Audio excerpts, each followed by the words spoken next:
안녕하세요. 양원석의 복지생각입니다. 오늘은 무엇이 핵심인지 아닌지 구분하고 핵심에 집중하기라는 주제로 말씀드려 볼게요. 핵심이 무엇인지 구분하시는데 익숙하셔야 됩니다. 그렇지 않으면 핵심이 아닌 것에 바쁘고 신경 쓰느라 정작 핵심을 놓치기가 쉽습니다.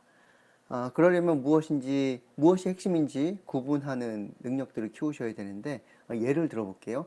이거를 왜 말씀드리게 됐냐면, 얼마 전에 어느 사회복지 사협회 보수교육에 간 적이 있었는데, 거기에 참여하셨던 보수교육 이수하셨던 분들이 그 사회협회 담당자한테 이런저런 얘기를 많이 하셨나 봐요. 간식이 뭐 좋지 않고 식사가 별로 좋지 않았고, 그리고 또 시간이 너무 길다, 8시간인데요 뭐 이런 얘기, 이렇게 얘기하셨다고 하시더라고요. 근데 그 얘기를 특정 사협회에서만 듣는 게 아니라 여러 군데에서 듣습니다.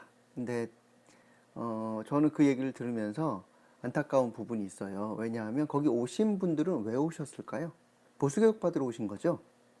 보수교육의 핵심은 무엇일까요? 보수교육의 핵심은 성장일 겁니다. 그런데 성장하러 시간 내서 돈 내서 오신 거예요. 내 인생의 시간을 8시간을 들여서 온 겁니다. 그런데 이 8시간을 투자해서 달성하고자 하는 핵심인 성장에는 별로 관심이 없고, 먹을 게 어떻다, 시간이 어떻다, 공간이 어떻다, 의자가 나쁘다, 뭐 교통이 나쁘다, 불편하다, 이런 것에만 신경 쓰고 계시는 거거든요. 여기 8시간 내서 온 핵심은 성장인데, 그게 아니라 먹으러 온 걸까요? 보수교육은? 맛있는 거 먹으러? 또 쉬러 왔을까요? 편하게 쉬어가지고 충전하러 왔을까요? 아니면 또 놀러 왔을까요? 아니면 자러 왔을까요? 또 교통이 나쁘다고 했으니까 드라이브 온 걸까요? 그런 게 아니지 않습니까? 그것이 핵심이 아닙니다. 온갖 주변에 있는 것들에 신경 쓰느라 정작 핵심은 놓치는 어리석음을 범하는 겁니다. 또 다른 예로 해볼까요? 주민이 주체가 되는 축제를 생각해 보겠습니다. 이것의 핵심은 무엇일까요? 주민이 주체가 얼마나 됐느냐가 핵심 아니겠습니까? 그런데 담당자가 이 핵심은 놓치고, 만약에 구청장이 온다는데 의전은 어떻게 해야 되는가, 막 이런 데 신경 쓰고, 그리고 실적으로 하는 사진은 어떻게 찍어야 될까, 또 규모는 어떻게 되는가, 이런 것들에만 정신 팔려 있다고 한다면 어떻게 될까요? 아마 핵심도 이루기 어려울 겁니다. 그러면 누군가 와서 그 모습들을 보고 이야기하겠죠. 도대체 이 사업은 왜 하는 거냐고. 핵심을 놓치면 사람들도 이해하기가 어려워지는 겁니다.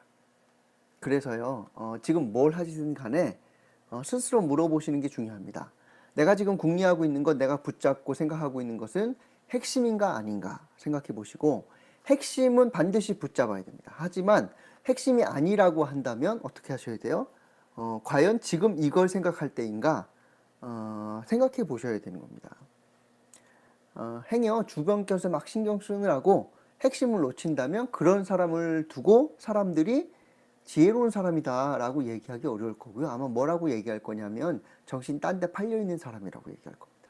핵심이 무엇인지 살펴보셔야 되는 거고요. 그리고 핵심이 무엇인지 알았다면 핵심만은 절대 놓치지 않겠다, 그렇게 다짐하시는 겁니다. 그리고 비핵심이 있다면 어떻게 하시는 거예요? 조금 어설퍼도 그거 중요하지 않습니다. 핵심이 아니기 때문입니다. 핵심만은 놓치지 않겠다 하는 마음으로 판단해 보시면 좋겠습니다. 이것이 오늘의 핵심입니다.